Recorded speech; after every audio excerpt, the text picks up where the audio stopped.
Hey everyone, welcome back to White Sparrow Living, Luke 12:6. I'm Wendy and I'm so happy you're here.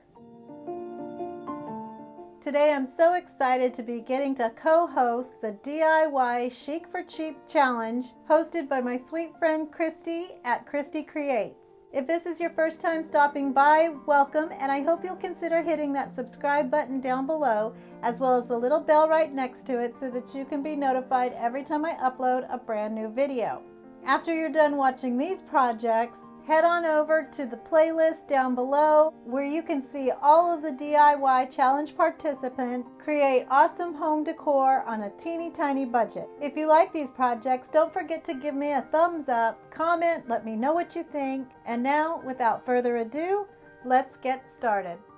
For our first project, we're going to be making this metal file folder, and it's sold on Magnolia Home by Joanna Gaines for $24.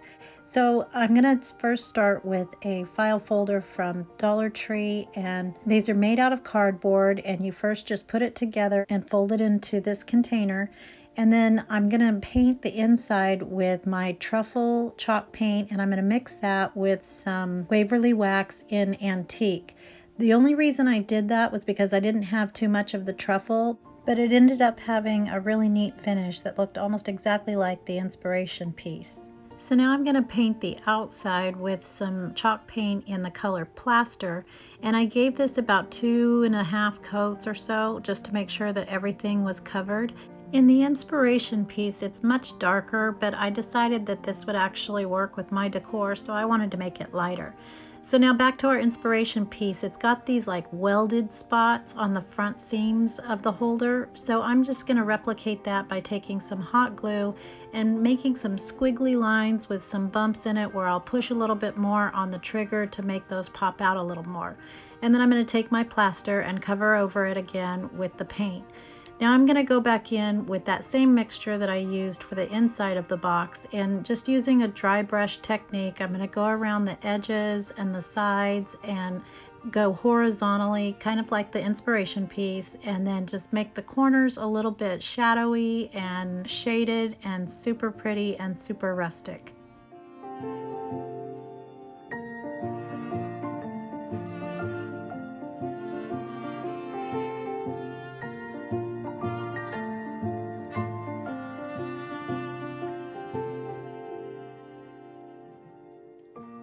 So now to add the details at the bottom of my folder, I'm going to use a brown colored pencil and just poke in barely the tip of the pencil into the cardboard, and those will make the little nail holes, or I guess rivets or whatever they're called in metal.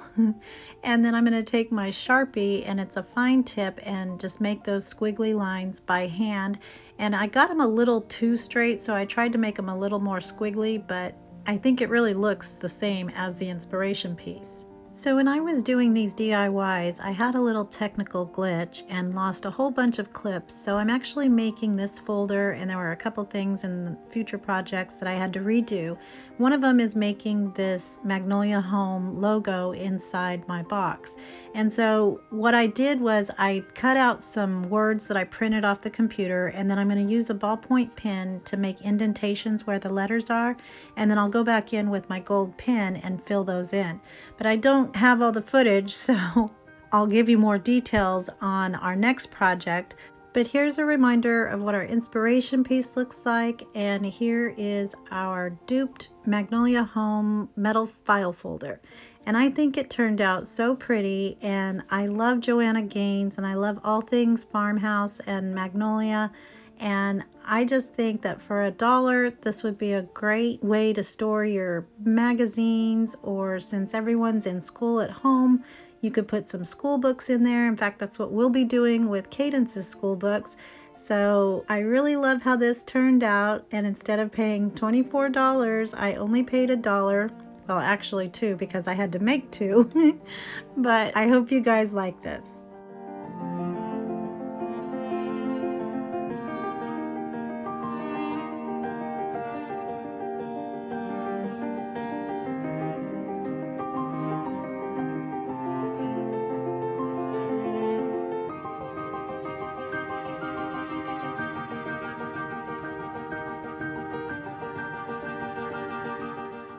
For our next project, I'm going to be making these twine holders, also from Magnolia, and they are $24 for the pair, and they come with the jute, but ours will only cost $7.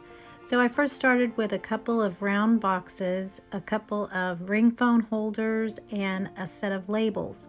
And the first thing I did was just painted my canisters with my Waverly chalk paint in moss, and I'm just going to give that 2 coats of a nice good coverage so that it's completely solid. This was another clip that I had lost, so I actually now have 3 canisters instead of just 2. But you want to make sure that you're painting the lid and the bottoms of the canisters. And then I'm also going to paint the phone holders, but I left the silver parts silver.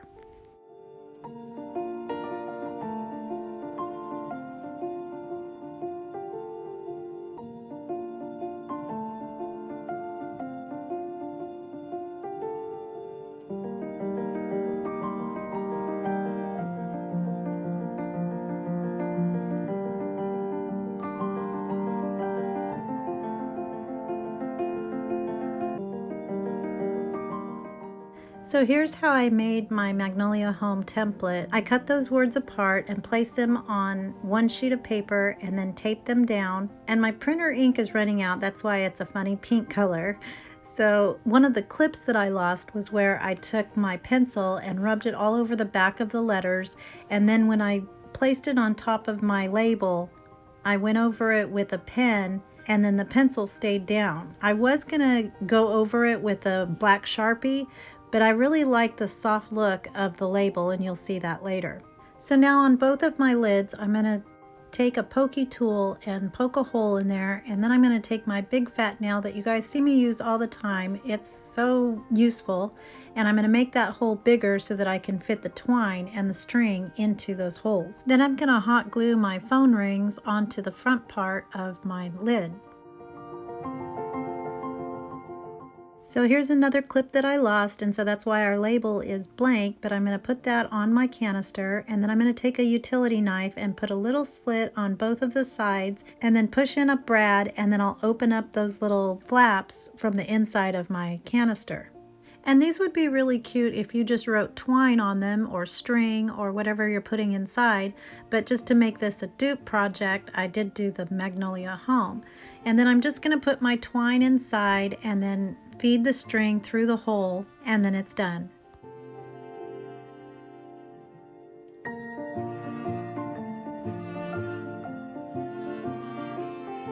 So here's a reminder of our inspiration pieces, and the tall one's $14 and the small one's $10.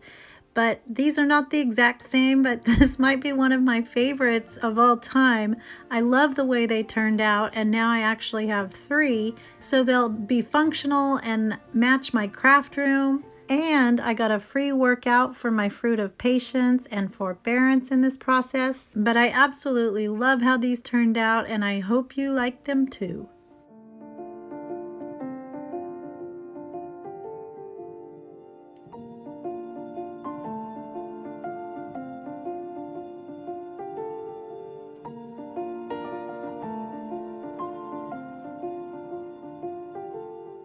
For our next project, we're moving on to Kirklands, and I'm going to try to duplicate this mirror, which is $239, but I'll be using Dollar Tree products. I'm using 4 of the 10-inch square frames and the large round mirror, and then 3 pieces of some Hobby Lobby wood plank paper. So the first thing I did was unwrapped all my frames and my mirror, and I'm gonna take out the insides and use those as a template for my paper. There's no glass on these, so it's really easy to do this project. So I just pulled up all the little tabbies and then made a line around the square on my paper. I only had 3 pieces of this pattern, so I had to use the sides for one of the panels and had to piece it together, but you totally can't tell since it's a stripe pattern anyway. As most of you know, I have a pretty hefty paper inventory, but you can get this at Hobby Lobby, and they're 4 for $1 or 69 cents each. So to piece the one panel together, I just cut my strips apart, and then I'm going to attach them using my Dollar Tree adhesive roller. And these little things come 2 in a pack, and they're super handy. So if you see these, I'm telling you, just pick them up because you can use them for anything. So now I'm going to put my frames in the order that I want them, and then I'm going to attach them using some black E6000 and my hot glue. And I tried not to mix those two together, but sometimes you just can't help it. But I did put my hot glue towards the back side so that when it pushes out, it won't push out towards the front and you won't be able to see it. So I'm going to do my two side pieces first, and then I'll put the long part together.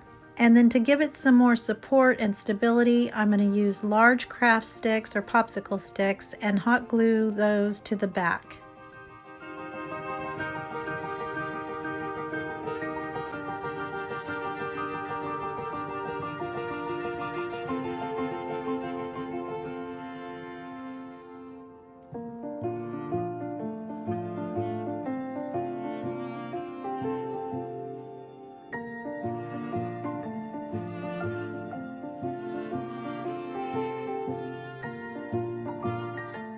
So to attach my mirror, it has a really skinny lip on the back side of the frame, so I needed to make it to where it would stick to the actual mirror itself on the back. So I'm going to use some hot glue and Gorilla Glue to place two popsicle sticks together, and then that'll raise it just enough so that it sticks to the back of the mirror and it's nice and secure.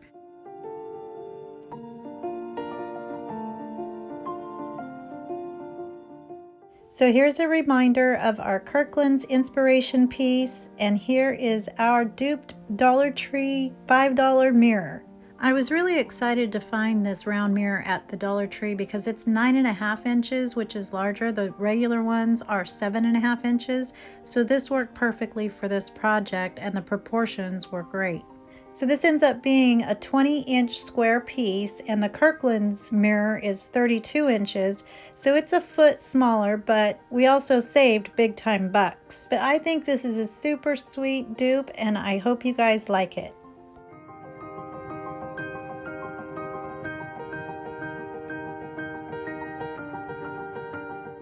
For our last project, I have been wanting a dough bowl forever, and the prices are just out of control, but they're so pretty. They come in all shapes and sizes, and of course different prices.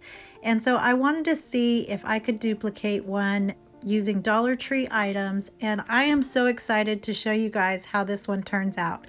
So we're going to be using 8 of the Tombstone Halloween styrofoam pieces, and all I'm going to do is take out the little sticks that come in there, and I'm going to put 4 on top of each other and hot glue those all together. Now this is going to be one of the messiest projects, but it might be my second favorite of all time. And you probably know that my first is my John 3:16 ombre heart. So after I got them all stacked up, I'm going to use some painter's tape to put them together so that I can cut them and hopefully get a straight edge that'll go together snugly. So I'm just going to be using my knife, and I cut across there, and then I'm going to remove all of the tape, and I'm working on one side at a time just so that it's easier for me to handle. This ends up being a total of 31 inches long, so it was just a little bit too much for me to handle, so I didn't put them together until after I get everything ready and cut apart and shaped how I want it.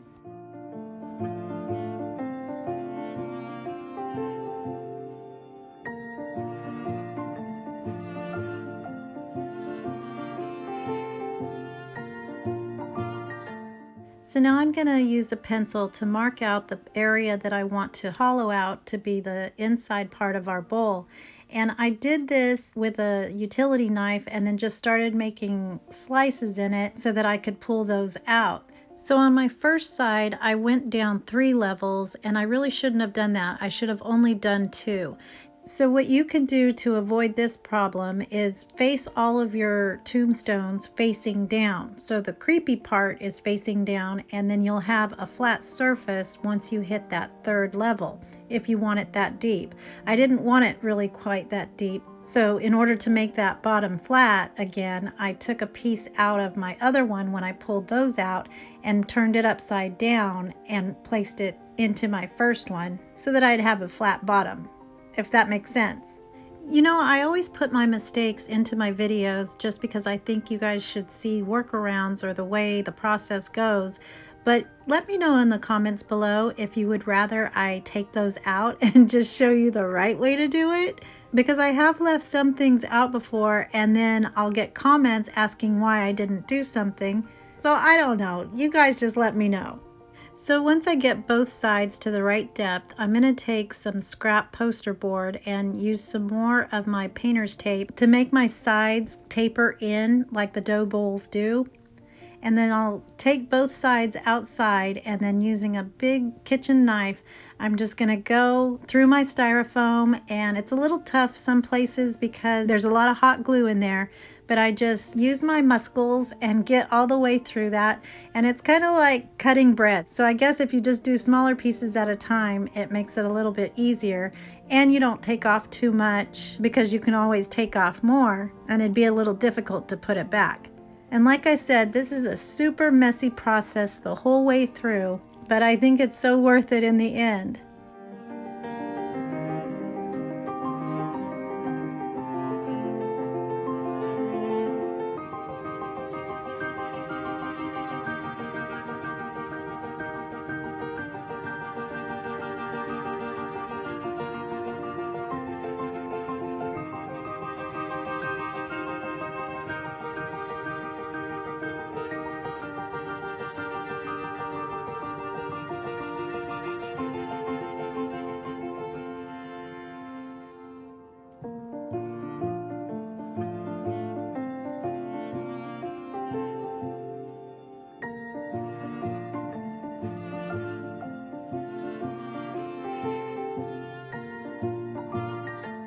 So once I get both sides to look pretty much the same, I'm going to start using my painter's tape to put it all together, and then I'm going to tape the entire piece and get it completely covered in the painter's tape.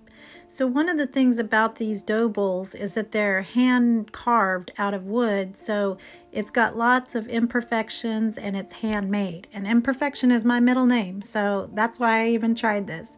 So now I'm going to use some craft paper and some glue and a big bowl of water, and I'm just going to pour my glue into the water, and I'm just making a paper mache mixture. And so I'm going to cut my paper into strips and different sizes and start covering my entire dough bowl. And this is again another piece of that messy process, but it was also super fun. So make sure you put a big towel down first.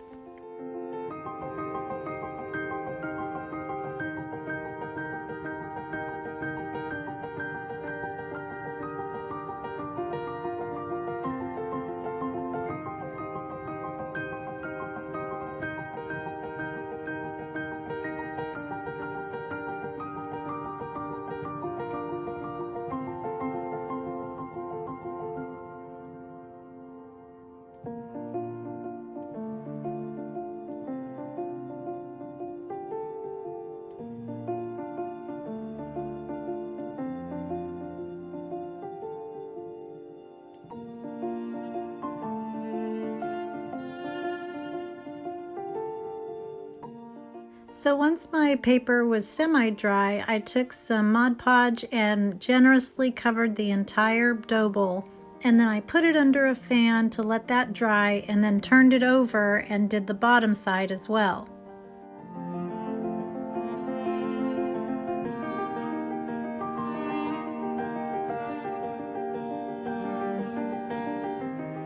So another one of my clips that I lost was painting my dough bowl. So that was one of the funnest parts too. So I am just totally fake painting right here. But I didn't want you guys to think I was lying, so I had to tell you. So back to our original inspiration pieces. Here's a reminder. And here it is all done, and I am so in love with this, and I'm going to show it to you with some stuff inside too, which is just so pretty. But this really looks like wood, and it looks like it's hand carved and it's got imperfections, but it is so beautiful. And so for a total cost of $9, I think this was worth the time and effort. Even if you didn't paint it and just left it with that craft paper brown color, it looks like wood. There's so many things I wish you guys could see in real life. But here it is with all of the fun goodies inside of it, and I have eucalyptus from Walmart and baby's breath from Walmart. The large pumpkin is from a DIY that I did in another video. And then I have an antler from one of my friend's husband, some pine cones, some Dollar Tree hydrangeas, some pears that I had. But oh my goodness, I just love everything in this. I hope you guys enjoyed this video, and if you did, don't forget to give it a thumbs up, comment, let me know what you think. I hope everyone has a blessed day, and remember to always be the light. Bye!